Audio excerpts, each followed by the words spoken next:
I love the fact that there's not, traditional like huge sound design stingers and all that stuff, and that, you tell the tension through like glass clinks. Not all of it has to make sense, and I think that's what keeps you sort of in that space of like, is this happening? Is it not happening? Sometimes I'm like, is Garrett even there, or is Neil just getting super high and panicking?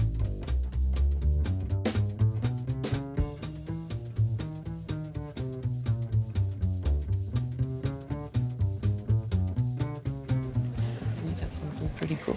Hey guys, sorry to bother you. Have you seen John Belushi anywhere? Oh, yeah, sure. He was hanging out with us yesterday, right, Howard? No, sorry, I meant in the last few minutes. Could you... Oh, no. Well, you seem stressed. You okay, buddy? Yeah. You need a hit? Oh, no. That's fine. That's okay. Oh, I think it'd help. That makes sense. There we go. So much of the sound design in this is had me questioning what was diegetic and what was non-diegetic. And I'm not even sure if it matters, but there was so many things going on that are going past me that I'm thinking, oh, that's in the scene. No, wait, that's in his head. No, wait, that's just for the audience. No, wait, that's there in the moment. That's in the diegesis. That's not, that's extra. It's kind of all over the place. Can you talk about this a little bit in terms of sound? That was totally intentional. That actually what you picked up on my favorite thing is that when the music starts after he's like Belushi walked, and then you later on you're in the rehearsal and they're like fiddling around and you're like, wait a minute, we blurred the line between. But yeah, it was fun to play with that and kind of screw with the audience.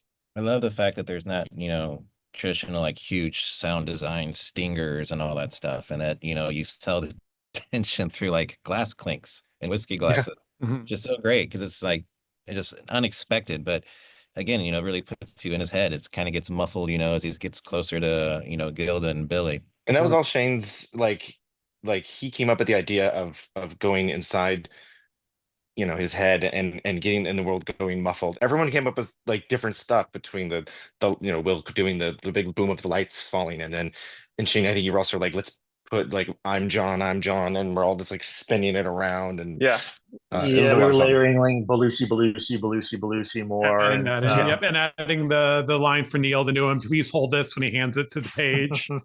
That I was obsessed with You Jason. were. I was like, I need You him to fought for say that, something. I don't know why.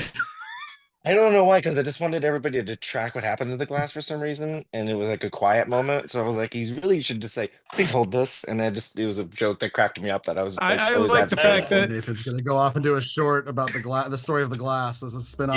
Yeah. Thank you. So, has anybody seen John? I'm John. I'm John.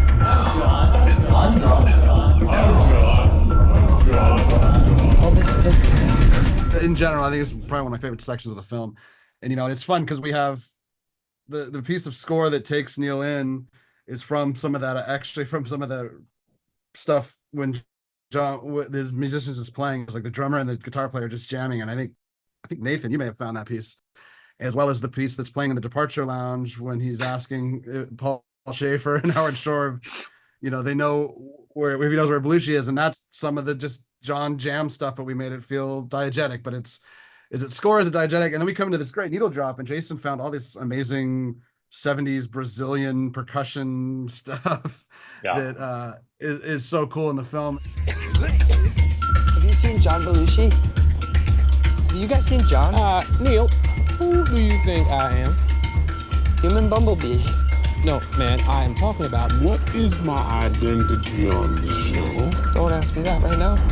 Not all of it has to make sense, and I think that's what keeps you sort of in that space of like, is this happening? Is it not happening? I've joked with Nathan too that like, and sometimes I'm like, is Garrett even there, or is Neil just getting super high and panicking? Is he wearing a bee costume, or is he just like? Not that I think that he's actually like we're actually tricking the audience that much, but it just leaves enough to the imagination that that it just makes you have fun with it. And I think that's what we were looking for upon the second